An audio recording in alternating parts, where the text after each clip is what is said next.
Assalamualaikum warahmatullahi wabarakatuh. Nama saya Melinda Talarisa, NIM saya 6670220051 dari jurusan Ilmu Pemerintahan, Fakultas Ilmu Sosial dan Ilmu Politik.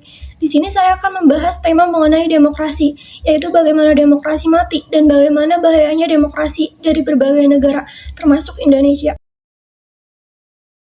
Apakah demokrasi kita dalam bahaya? Demokrasi itu bisa saja mati bukan di tangan para jenderal, melainkan di tangan para pemimpin terpilih. Terus bagaimana cara ini bisa mematikan demokrasi? Para pemegang kekuasaan itu tidak jarang menumbangkan demokrasi dengan cara yang justru bersifat legal. Warga yang masih mengkritik pemerintah itu sering banget terkena masalah hukum. Nah, dan hal itu menimbulkan kebingungan di masyarakat. Orang tidak segera menyadari apa yang sedang terjadi. Kematian demokrasi itu bukan cuma karena adanya kudeta militer yang merebut paksa kekuasaan politik seperti di Argentina, Brazil, Peru, Turki, dan lain-lain semasa Perang Dingin.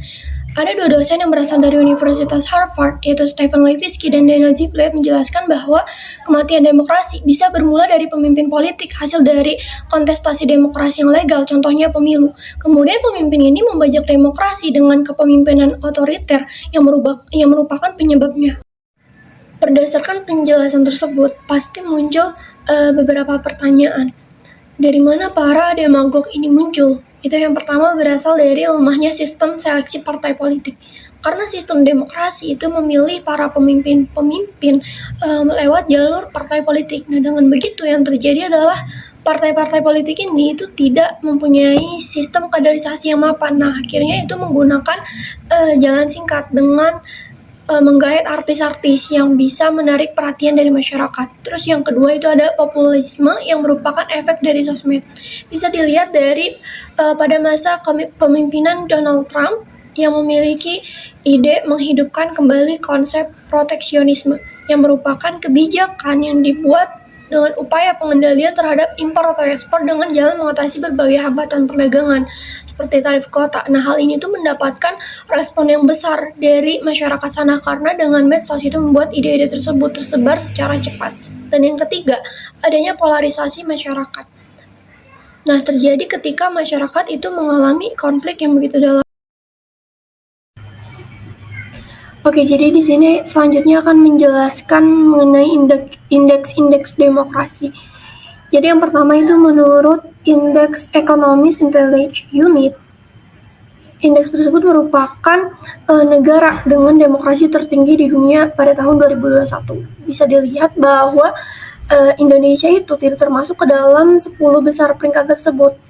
Nah, dalam indeks tersebut, Indonesia menduduki peringkat ke-52 dunia dengan skor 6,71. Itu bisa dikatakan sudah termasuk negara dengan demokrasi yang cacat atau flawed democracy. Nah, menurut indeks tersebut juga, demokrasi cacat itu umumnya sudah memiliki sistem pemilu yang bebas dan adil serta menghormati kebebasan sipil dasar. Tapi, negara dengan kelompok cacat ini itu masih memiliki masalah fundamental seperti rendahnya kebebasan pers, budaya politik yang anti kritik, partisipasi politik warga yang lemah, serta kinerja pemerintah yang belum optimal. Dan selanjutnya, indeks kedua itu menurut Freedom House tentang Indonesia.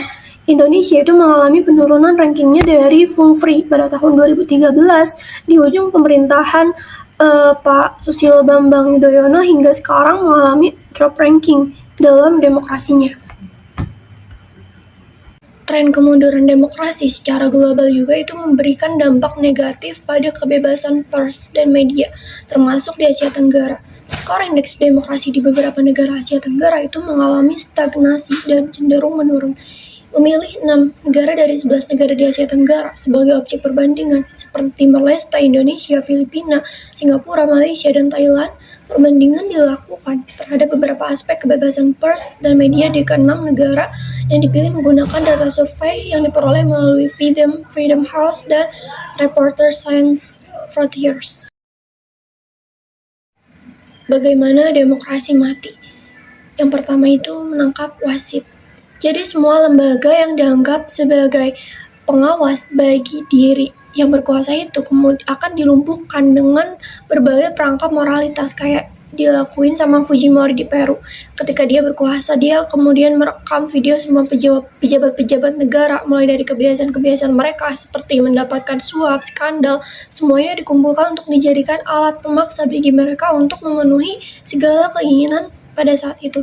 Nilai yang hilang dari demokrasi itu yang pertama adanya toleransi timbal balik, yaitu ketika adanya aturan tidak tertulis mengenai sikap seorang politisi terhadap lawan politiknya itu lebih banyak respect ketika mereka melihat sebagai musuh.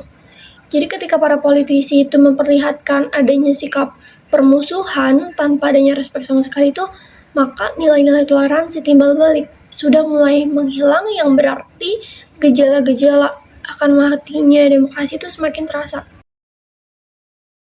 Teori yang digunakan dalam pembahasan ini yaitu gagasan keadilan menurut John Rawls. Keadilan dalam arti fairness dapat digunakan untuk menghadapi konflik kepentingan atau konflik of interest yang terjadi apabila negara lebih menggunakan kepentingannya dalam menguasai properti dari masyarakat. Nah, masyarakat itu harus terlihat sebagai lembaga kerjasama sosial yang bisa melibatkan seluruh anggotanya dalam mencapai masyarakat yang tertib dan teratur. Teori keadilan ini harus mampu menjamin hak setiap individu lebih daripada manfaat suatu tindakan. Negara demokrasi modern saat ini itu banyak banget terjadi ketidakadilan karena adanya pembagian kekuasaan yang tidak adil. Teori John Rawls itu mengarah pada keadilan sosial dalam konsep demokrasi yang terbentuk karena kontrak sosial yang berdasarkan persetujuan.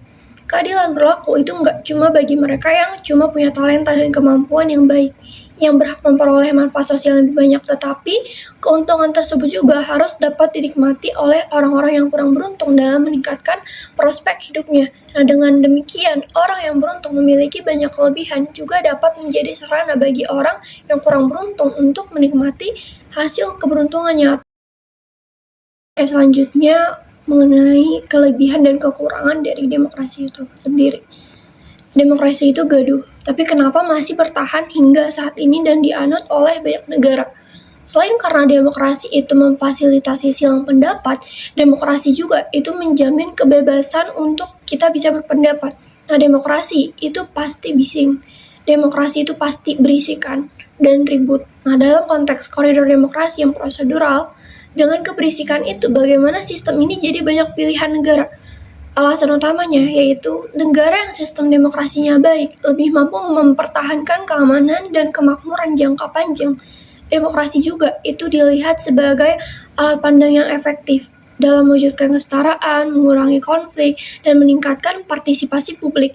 Dari segi penegakan HAM misalnya, negara yang menganut demokrasi itu mempunyai nilai skor penegakan HAM yang lebih tinggi.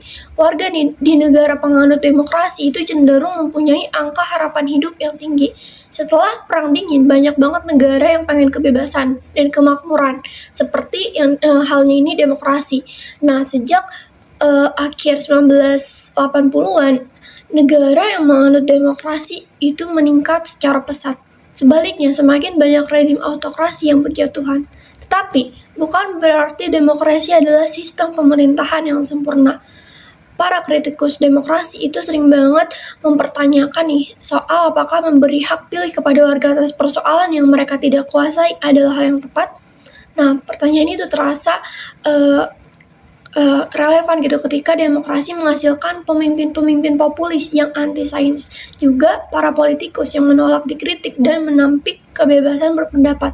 Sekarang, beberapa analisis mengatakan bahwa demokrasi berada dalam fase krisis.